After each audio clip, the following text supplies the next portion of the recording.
All right. Hello, everyone. This is Kate Nicole Hoffman speaking. I'm another one of the conference organizers, and I will be chairing this next session. So welcome to the next session of MAP-Penn's conference on the philosophy of disability and illness. Just as a reminder, please email Tina if you encounter any technical difficulties. So I am happy to introduce our next speaker, C. Dalrymple-Fraser, from the University of Toronto, who will be presenting on disabling suicides and COVID-19. We will share C's handout in the chat, and it's also available to download from the conference website. There are some terms in C's talk that may challenge the live transcription, so we encourage everyone to reference their handout. Again, the talk will be 20 minutes, followed by a 5-minute break, and then there will be 20 minutes for Q&A. So welcome, C. Hi, this is C speaking. Is my audio okay for folks? Great, and while we're going to share the handout in the chat, I figure I'll put it up on the screen as well, because I don't know if people are on mobile phones or elsewhere. So in one moment you should see, and I'll share this in inverted colors so it's not a bunch of screen glare at you. Hopefully, do people see this showing up on their screen, a copy of the handout? Excellent. So before jumping in, it's worth disclaiming from the title, I'm talking about suicide. Other things that may come up or should come up include things like talk about Palestine, colonialism, disableism, and just tough stuff. Hopefully this should be tough stuff to talk about. And when it's not tough, either we're burned out or doing something wrong typically. And so I want to start with some reminders, which is, your well-being comes first more than this presentation does. Whatever that means for you, if you want to stim on camera, fidget, cry, zone out, walk around, limp, walk, roll, eat, drink, leave if you need to. It's not going to hurt my feelings, right? Play with the document that you can download. I made it a Word doc so you can edit it, make it large print if you need to. Let me know if my tech is struggling. I'm recording my own audio at this end, so if my tech bumps out on us, we have like a clean copy here. And engage with slowness, right? While conference schedules don't always permit this because we do need to keep things in some order, watch, listen, read this talk later if that's what you need, and come up with questions later if you need to, whether in Wonder or sending me by email. Quick thinking is not always the way to do things, and it's not always easy to do either. So I just want to give us these permissions that hopefully we know about, but for many of us who are disabled philosophers of disability know that typically we have to ask for things. So I just want to start with invitations instead of requests. That said, I want to jump into some material pretty quickly. This presentation is kind of like 3 papers and a trench coat, and I'm mostly going to focus on the trench coat itself. But moving through things, I'm going to start with section 1 here, and the headers give my main claims, and the subsections give a little more info behind them. So the first main claim is just an empirical data claim, things that have come out in the news and scientific literature, that suicide fatality rates declined in Canada and many other countries during the COVID-19 pandemic. And this surprised many people. Now, a brief question is, well, should we trust this data and how it's reported? Anytime we see empirical data, we should ask to what degree it's trustworthy. And the short answer is no, not fully, but to expand on that is going to eat into our time quite a bit. So I'm going to ask you to take it on trust that, yeah, this data, there's reasons to be suspicious of it that are grounded just in the ways that we deal with suicide data in particular. Without elaborating, there's issues with validity, the ways that this information gets communicated, the inferences we draw from the studies, the way it serves to invisibilize racial disparities and other demographic disparities around suicide and suicidality, perpetuate colonial disvaluation of Indigenous lives. I'll pick up that last point later, actually, but the rest of these I'm just going to assert and hope you take it on trust, because really it doesn't matter for this presentation. What I want to do is ask, what if we do trust this data? Let's assume that suicide fatalities have in fact declined, just as measured and just as reported. What does this mean for our understanding of suicide and of COVID-19? Here's my straightforward claim. Trusting this data alone does not entail that our suicide situation, whatever that is, has in fact improved, that the narrative of progress that's wrapped around these sort of notes that suicide rates have declined is not properly founded. And here's a reasonable hypothesis why. Imagine this to be the case. Suicide fatality rates declined during COVID-19 merely because of restricted access to more lethal means of suicide, without any other underlying changes to things like overall mental wellness. We've actually seen it decline based on other studies, desires for death, or perhaps even attempts to die by suicide. Maybe there were fewer deaths just because more lethal means were restricted. Now, and I'm sliding down to the next bullet point, it doesn't matter for my purposes whether the above story or hypothesis is in fact correct. Instead, what matters that the data alone cannot disprove this, right? Knowing how many people died by suicide cannot disprove this particular narrative. And so there's reasons to be skeptical of optimistic interpretations of the data, of saying, hey, look, suicide rates declined, and thereby we're doing better in some way, or making some kind of progress on suicide. Another thing that matters is that it tends to suggest, I like to think, that we need to more critically attend to the ways that we really center fatality rates in our discourses on suicide, what we're doing with this kind of data. And this isn't me saying that death data isn't revealing of something. It is, namely how many people have in fact died by suicide. But it does not mean that we can appraise suicide progress merely on these grounds, whatever progress means. I'm leaving that deliberately open for many reasons. And moreover, right, while I think this is critique enough, in the context of disability, there's something to be added. And so bullet 3, main heading 3 says, moreover, collapsing suicide and death obscures disability outcomes. So here is, and I'm scrolling down, another, I think, very straightforward observation, and yet one that is underappreciated in literature and media and elsewhere. And that is that attempts to die by suicide, when they don't result in a death, quite regularly lead to acquired disabilities of all kinds. And I'm not taking up a particular model of disability here, but whether this is alterations in organ function due to the effects of taking large doses of prescription medications, changes to mobility, to cognition, to behaviors, whatever, right? In many cases, those deaths that do not result, or those attempts to die by suicide that do not result in a death itself, quite regularly lead to acquired disabilities. And so, an entailment, attempts to reduce suicide fatalities may in fact increase disability incidence, or if you like medical terms, I'm targeting bioethics a lot in this work. Morbidity versus mortality might be language that you consider. I'm going to avoid that language for some theoretical reasons and for some just ease of conversation reasons today. And so I say in number 3 here, a preoccupation with measuring fatalities obscures other suicide outcomes by collapsing suicide as death, putting them together. These outcomes, non-fatal outcomes, are infrequently studied. And if we do attempt to study them, they're going to be really complicated by things like systemic stigma and harms associated with suicide that make it hard to get participants to disclose and hard to access narrative testimony on these grounds. I might touch on that a bit later. But I also have testimonial data that many people refuse to visit hospitals after an attempt to die by suicide due to the clinical and legal harms associated with it.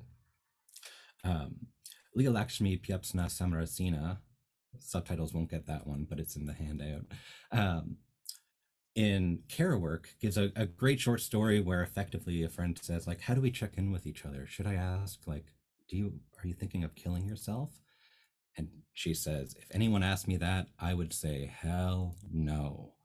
Because, especially with the racialized effects, but any individual effects of being labeled as a suicide risk, as a danger to self or others, and medical documentation, legal documentation gets carried around with us in ways that restrict people from wanting to disclose information in a healthcare visit. And so this complicates the data. Set this aside for now. So this by itself is a bit of a paper, but then a concern comes up if we're thinking about disability more seriously, which is this in number 4. How should we, if we want to raise this concern, how should we explore these broader non-fatal consequences of the phenomenon of suicide in ways that don't fundamentally rely on or perpetuate disableist beliefs of the intrinsic badness of disability And if you like other literature, Eli Clare's critique of the Sierra Club's use of disability in environmental and reproductive health in his book Brilliant Imperfection is a good look at this. But I actually want to take a further step back, and Dr. Valentine has already hinted at the direction that I'm taking in her work. I want to think about what enables these concerns of disablest framings in the first place. What are the kinds and notions of disability that we're invoking to presuppose that it's a harm to think that disability is necessarily bad? So narratively, the data on suicide and COVID-19 points out some things that we need to interrogate. And this leads us to thinking about disability a little more fully. And so we have concerns about how we present this information that doesn't uphold ableist and disableist rhetoric. But then where does that concern even ground in? And so on the next page, under heading 4, I allude to Jasbir Puar's work in The Right to Maim. And while Dr. Valentine pointed out some of the connections between debility and ability and disability, I want to focus on the way that debility and maiming moderate between life and death. And so I say in bullet 1 here, lots of recent works have interrogated the presumed binary of life and death, of these being two things and one leading to the other. Akhil Membe's work on necropolitics and death worlds and the living dead is one of these. Lauren Berlant's slow death is another. Here, for sake of time, I want to focus on Puar. And in focusing on Puar, I want to use her own words because I think she spells things out quite directly. So this discusses the context of colonialist violence in Palestine. And Puar says across a few pages the following. I've got this in the box and I'm going to read it verbatim for you now. What the debate on civilian deaths in Palestine may obscure is the intentional activity of maiming, the proliferation of injuries leading to permanent debilitation that remain uncalculated within the metrics of collateral damage. Continuing a paragraph and a bit later, not merely a byproduct of war, of war's collateral damage, it, that is maiming or debilitation, is used to achieve the tactical aims of settler colonialism, and this functions on two levels.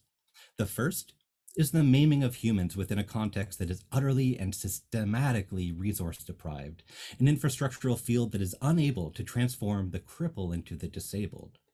The next sentence explains this a bit more. This point is crucial for part of what gels the disabled body that is hailed by disability rights discourses is the availability of the process of cultural rehabilitation, that is, the normalization practices that produce docile bodies.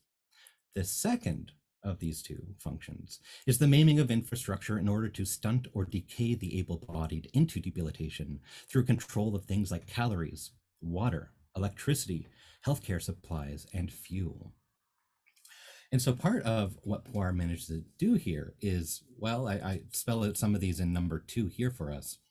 Puar challenges these globalizing rhetorics of disability rights, of taking this dominant framework and thinking about it in terms of disability in all places where it looks like we have disability. But these are particularly white, as we've seen in a lot of literature and in our just recent presentation from Dr. Valentine as well, and individualistic, and they obscure alternative experiences of debilitation that are not captured well by discourses on disability.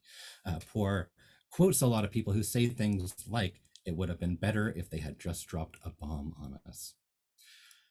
Well, at the same time, I like Puar's use of data and pointing out the ways that data can be used or misused to uphold particular attitudes towards harm and death. Puar notes in the Palestinian context in particular that low death rates, having the Israeli Defense Forces having a shoot to cripple or shoot to maim policy that avoids killing civilians in favor of debilitating them, is in some ways a refusal to let individuals die, is a particular kind of harm unto itself that needs to be interrogated, because then low death rates, when death rates are what we tend to focus on, means that we're obscuring the actual fundamental harms, including things like injury, debilitation, and maiming in this case. Now, I started by talking about suicide in the context of Canada. And so to be clear, the context of suicide in Canada is importantly different from that of Palestine. I'm not drawing this as an analogy, but as an explanatory resource. Even though we can't bypass the fact that Canadian suicide data is still mediated by and serves colonialist goals. So I alluded to this briefly before, but just putting it as equally briefly here.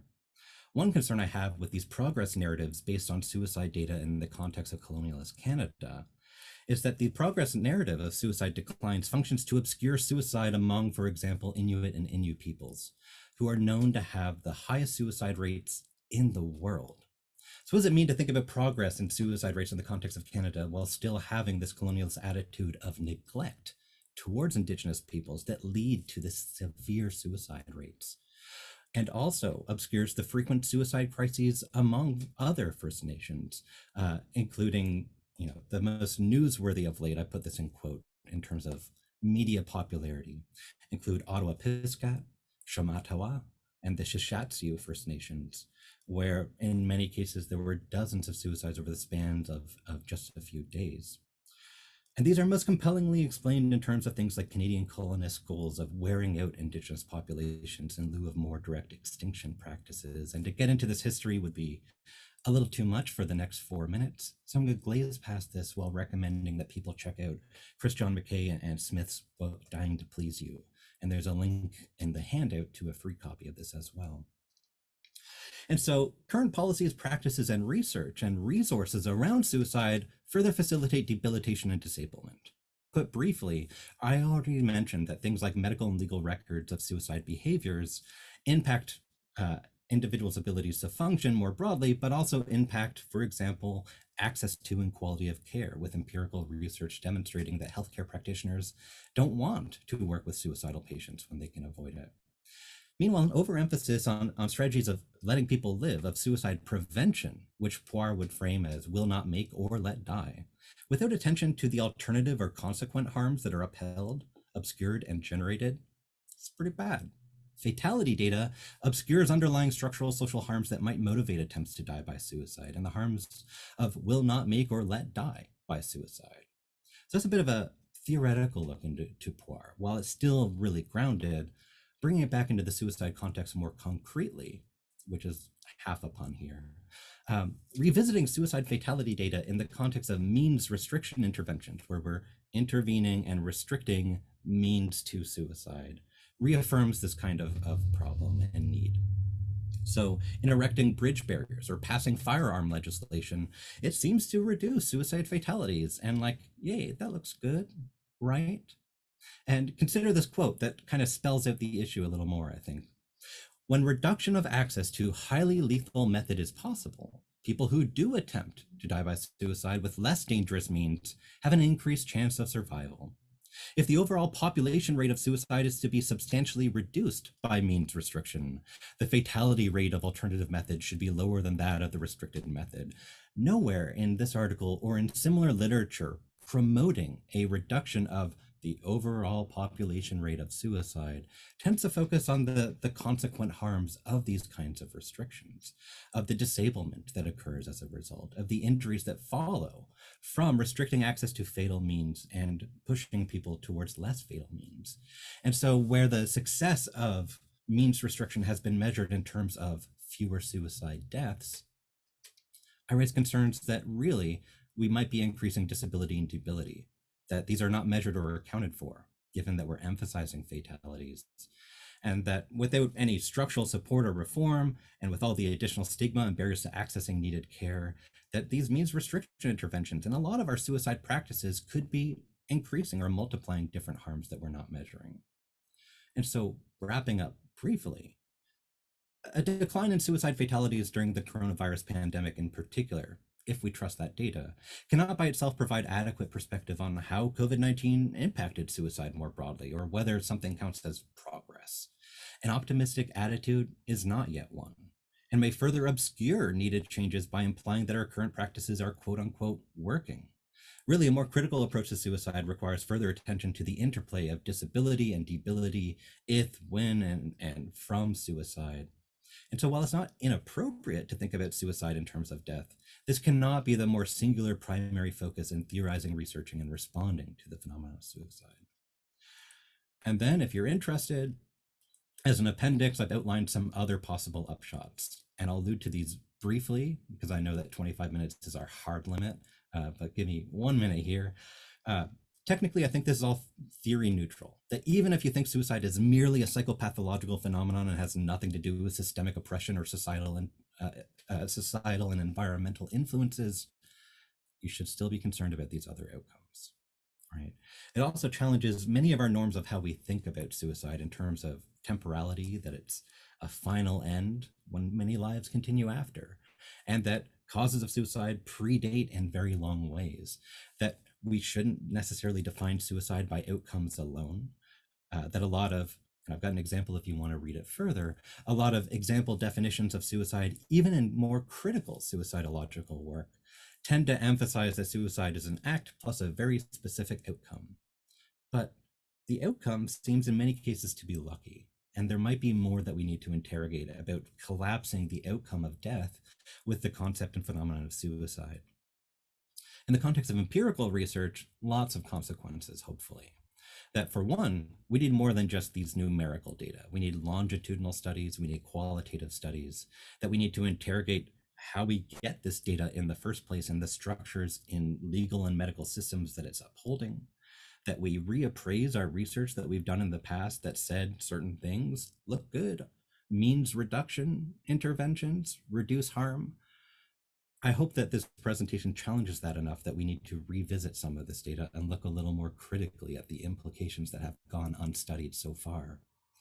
And for people who are really into bioethics, I think that largely this also has implications for forms of medically sanctioned suicide, even though people don't like to call it suicide, in medical assistance in dying.